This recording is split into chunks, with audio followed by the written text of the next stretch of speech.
नमस्कार दोस्तों आज हम बात करेंगे पद्मनी एकादशी के बारे में। एकादशी के व्रत करने से हमें क्या फल मिलते हैं और ये व्रत हमें करना क्यों ज़रूरी है, आइए जानते हैं। मान्यता है कि सनातन धर्म में एकादशी का व्रत अत्यंत पवित्र माना गया है। वर्ष में आने वाली सभी एकादशियों का अपना अलग महत्व होता है, लेकिन जब अधिक मास आता है तब उसमें आने वाली पद्मनी एकादशी को अत्यंत दुर्बल और पुण्यदायी माना जाता है।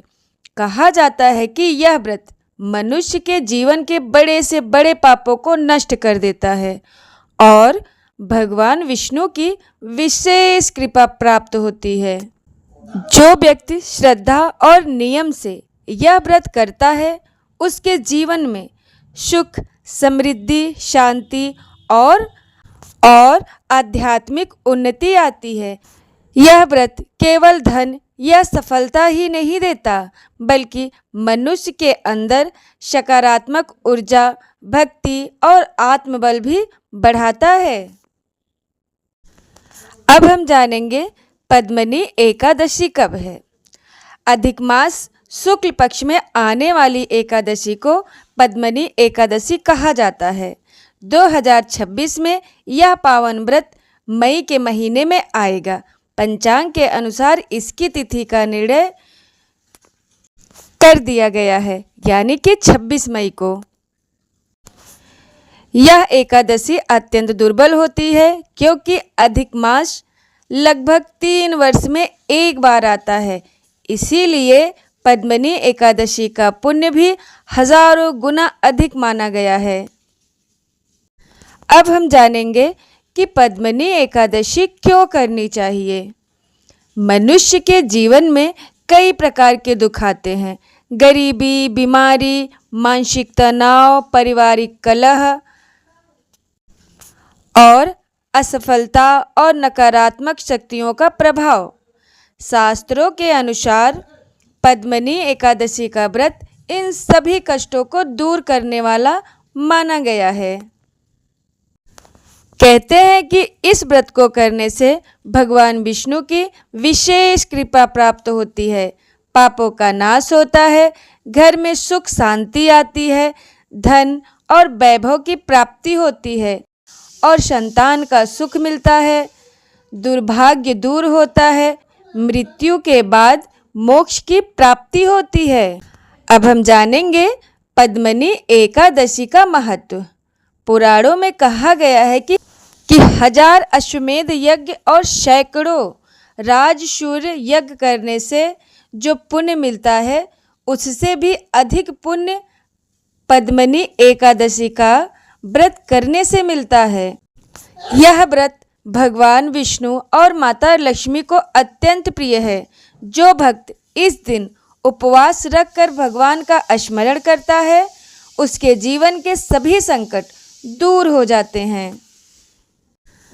अब हम जानेंगे व्रत की संपूर्ण विधि।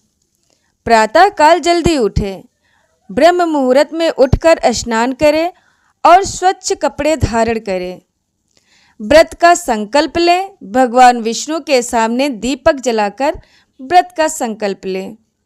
भगवान विष्णु को पीले फूल अर्पित करें, तुलसी दल चढ़ाएं, घी का दीपक जलाएं, विष्णु सहस्त्र नाम का पाठ करें। दिन भर उपवास रखें। फलाहार या निर्जला व्रत रखा जा सकता है।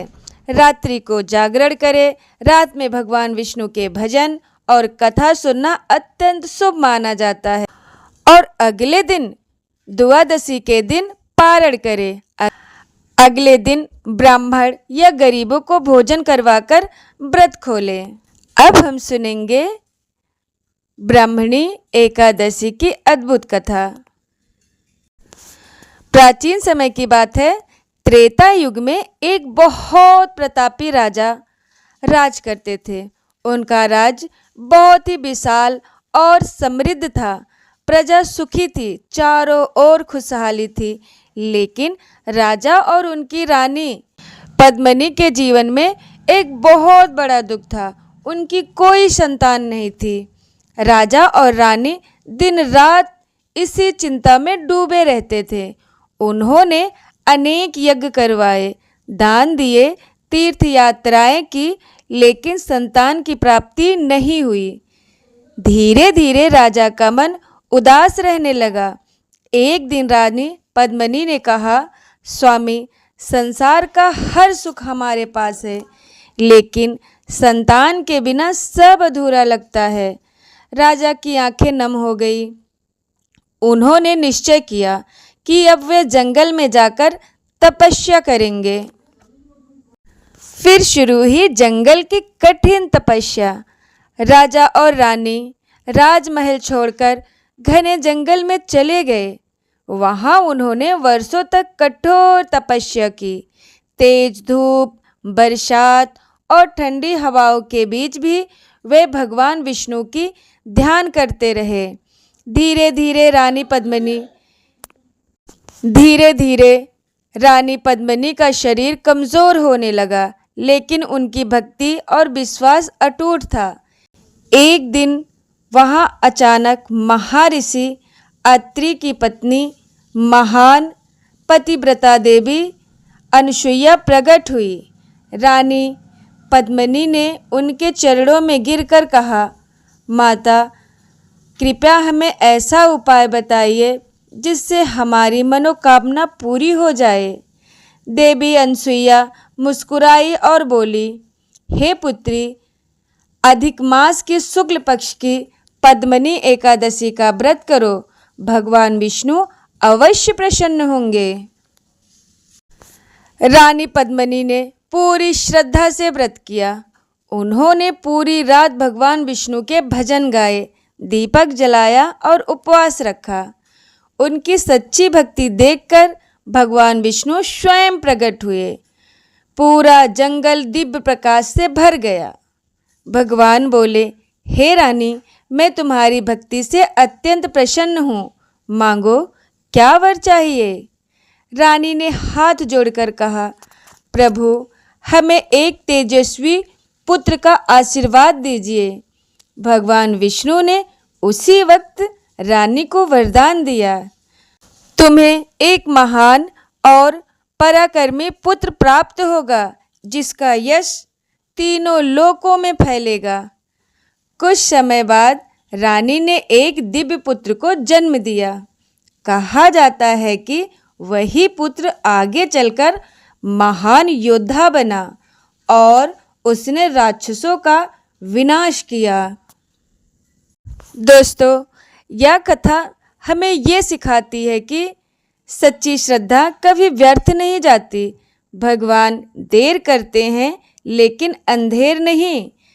कठिन परिस्थितियों में भी विश्वास बनाए रखना चाहिए। एकादशी का व्रत मनुष्य के भाग को बदल सकता है। अब हम जानेंगे पद्मिनी एकादशी के चमत्कारिक लाभ।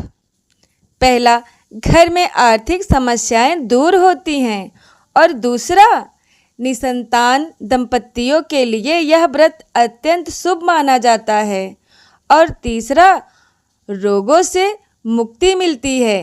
कहते हैं कि मानसिक और शारीरिक कष्ट कम होते हैं। और चौथा, कहते हैं कि पितृदोष से राहत मिलती है, पूर्वजों की आत्मा को शांति मिलती है। और पांचवा, मोक्ष की प्राप्ति, मृत्यु के बाद भगवान विष्णु के धाम की प्राप्ति होती है। अब हम ये जानेंगे कि इस व्रत में हमें क्या करना चाहिए और क्या नहीं करना चाहिए। जब हम एकादशी का व्रत रखें तो हमें ये ध्यान में रखना चाहिए कि हमें किसी पर भी क्रोध नहीं करना चाहिए, किसी का अपमान नहीं करना चाहिए, झूठ नहीं बोलना चाहिए, तामसिक भोजन नहीं करना चाहिए, नकारात्मक विचारों से दूर रहना चाहिए। दोस्तों, पद्मिनी एकादशी केवल एक व्रत नहीं है, बल्कि यह भगवान विष्णु की कृपा प्राप्त करने का दिव्य अवसर है। जो व्यक्ति श्रद्धा और विश्वास के साथ यह व्रत करता है, उसके जीवन के दुख धीरे धीरे समाप्त होने लगते हैं। यदि आप भी अपने जीवन में सुख, शांति, सफलता और भगवान की कृपा चाहते हैं तो पद्मनी एकादशी का व्रत अवश्य करें। जय श्री हरि, जय माता लक्ष्मी।